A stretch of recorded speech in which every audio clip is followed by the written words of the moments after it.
Here's the question. How much is that doggy in the window? Well, don't worry about it in West Hollywood. There may not be any more doggies in the windows. In an effort to cut down on puppy mills, the West Hollywood City Council is considering banning the sale of cats and dogs. By stopping that, advocates hope more people will choose to adopt through pet shelters. Now, a noble idea on many levels. But should the city, in effect, shut down all pet stores and deny people the right to buy from them, Deborah? We're not talking about, and I say we because I am definitely involved with this movement.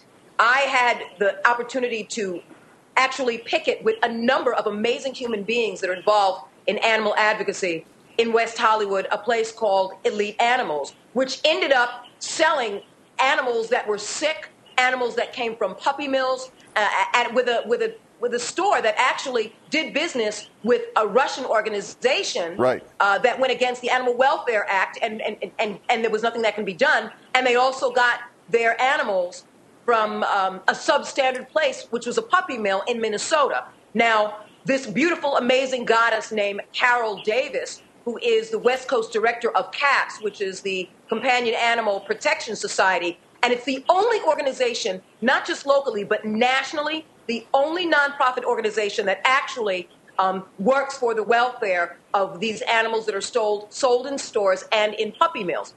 They went in, did an undercover investigation, and found that this store, Elite Animals, was actually getting them from a puppy mill and actually avoiding the American Welfare Act, the Animal Welfare Act, because of a store that they were getting it from, an organization that they were getting it from Russia. This happens almost 9 times out of 10 in a lot of these stores. And so to start an ordinance like that, you better believe that it won't just simply be a fear-mongering rush in order to make a judgment.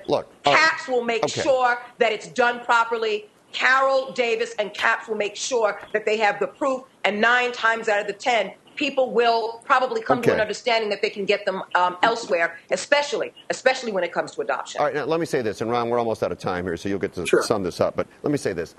Deborah, you and I are animal lovers. My wife's an animal lover. She believes that you should adopt from a shelter instead of buying at a pet store. Agreed. But I don't know, Ron, if they should shut everybody down because of one shop in West Hollywood. Now, Deborah told us earlier there was only one there. It doesn't matter.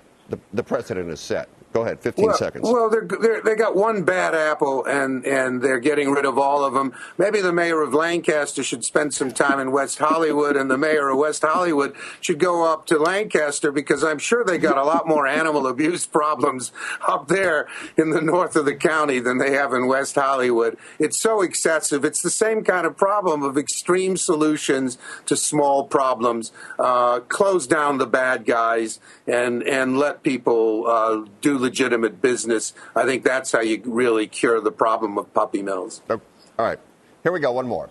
I thought the Grammys were great. And of the moments people are talking about, the appearance of Michael Jackson's kids. They've been sheltered since their father's death, but they stood in front of tens of thousands and millions worldwide accepting an award on his father's behalf. Was this a touching moment, or, as some are suggesting, exploitive for good feelings and even DVD sales? Ron, how do you see it?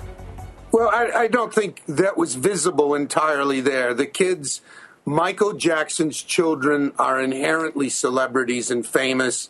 He sheltered them from all visibility and publicity, seeing them as normal children, seeing them be able to come out in public and act like little children. In the children of Michael Jackson, I think is probably healthy for them.